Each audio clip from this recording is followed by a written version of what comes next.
Oke, pada video kali ini kita akan membahas bagaimana cara melakukan settingan awal di TensorPost ya, khususnya untuk usaha F&B. Dalam satu contoh kasus ini adalah restoran ya. Nah, pastikan teman-teman sudah mendaftarkan akun Anda secara gratis di tensorerp.com. Yang belum mungkin akan saya sertakan linknya di deskripsi di bawah ini ya. Jika sudah terdaftar, teman-teman sudah bisa masuk ke halaman ini. Teman-teman langsung saja bisa klik buka aplikasi ini ya, atau langsung saja tulis di browser post.tensorerp.com, dan teman-teman dapat login menggunakan akun yang sama yang terdaftar di tensorerp.com tersebut.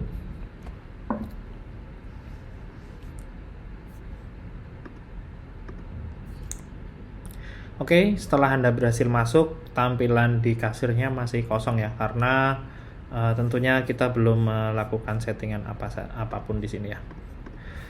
Kemudian langkah pertama yang Anda lakukan adalah masuk ke bagian preferensi. Di sini teman-teman bisa pilih bahasa yang digunakan ya. Misalkan di sini adalah bahasa Indonesia. Kemudian jenis usahanya ini cukup penting karena di TensorPost ini dapat digunakan untuk berbagai macam jenis usaha ya. Pada contoh ini kita akan menggunakan resto dan cafe. Sebenarnya ini tidak akan banyak berbeda ya, cuman ada beberapa fitur yang mungkin dapat diakses atau mungkin disembunyikan untuk jenis usaha yang berbeda. Kemudian untuk cabang ini mungkin kita belum banyak setting ya, karena di sini hanya ada satu cabang ya. Nanti kalau mau membuat multi cabang tentunya bisa cek di tutorial cara membuat cabang ya, misalkan Anda memiliki banyak cabang gitu. Jadi kasir ini dapat diaktifkan di cabang mana gitu, misalkan satu cabang dengan cabang lain itu kan tentunya kasirnya beda, terus kemudian kadang menunya juga beda dan lain sebagainya ya. Jadi pencatatannya terpisah.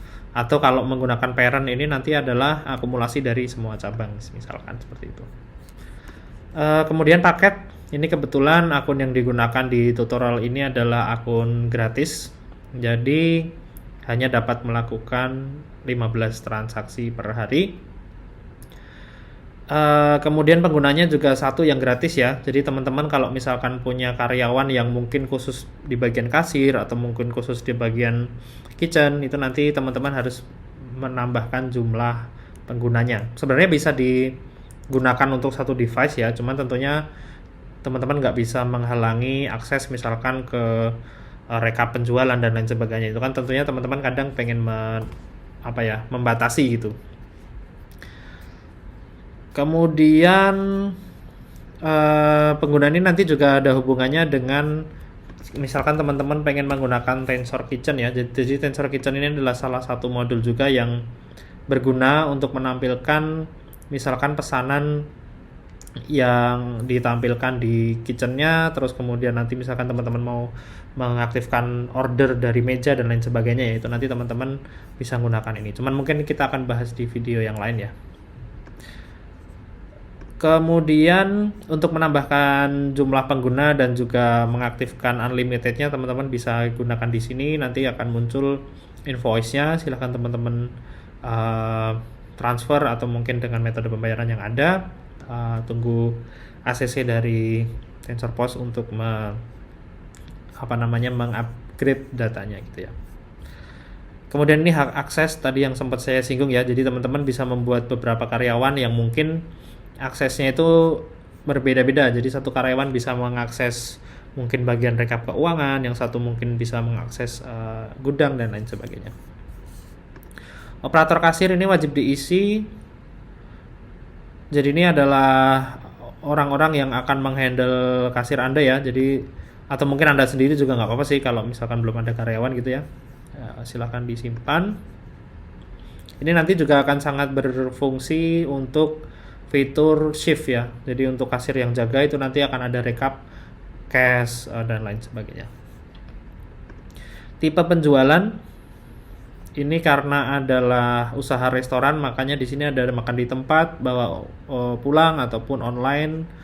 misalkan untuk order Gojek atau Shopee Food gitu ya. Atau teman-teman dapat tambahkan misalkan ada hal-hal yang mungkin belum ada di sini ya. Ini juga masih bisa diedit ya. Ini cuman contoh aja. Kemudian gudangnya untuk TensorPost ini sebenarnya gudangnya sederhana ya, hanya bisa untuk satu gudang aja. Jadi nanti kalau teman-teman mau mendefinisikan gudang yang rumit itu bisa menggunakan Tensor Finance. Tentunya ada video yang lainnya ya. Cuman TensorPost ini hanya untuk kasus yang simple. Teman-teman dapat definisikan gudangnya di sini ya. Nah, di sini misalkan ya warung cepungan gitu aja lah ya. Ini contoh aja sih. Ini alamatnya Jalan Kebon Agung misalkan, nomor 123. Ini yang penanggung jawab gudangnya siapa? Oke. Kemudian bingkai produk. Di sini ada inventory dan inventory itu adalah barang-barang yang kita beli ya, misalkan bahan-bahan makanan kalau di restoran ya.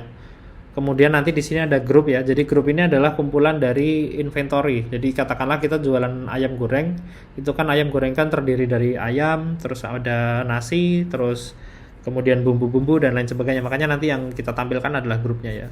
Jadi inventory kita hilangkan. Inventory ini biasanya dipakai untuk penjualan misalkan tos serba atau mungkin grosir, eceran gitu ya. Oke, printer. Ini teman-teman bisa memindai menggunakan Bluetooth ya. Jadi misalkan teman-teman punya printer thermal, silahkan dikoneksikan di sini. Dan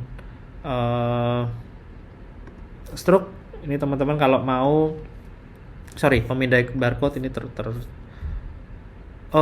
pemindah barcode kita tidak perlu ya karena ini restoran. Terus kemudian di sini ada stroke. Fungsinya adalah untuk mengedit bagian bawah ya. Jadi misalkan restoran teman-teman tuh katakanlah menyediakan wifi gratis gitu, mungkin teman-teman bisa tulis passwordnya di sini. Oke, mungkin itu aja untuk video kali ini. Sampai bertemu di tutorial selanjutnya.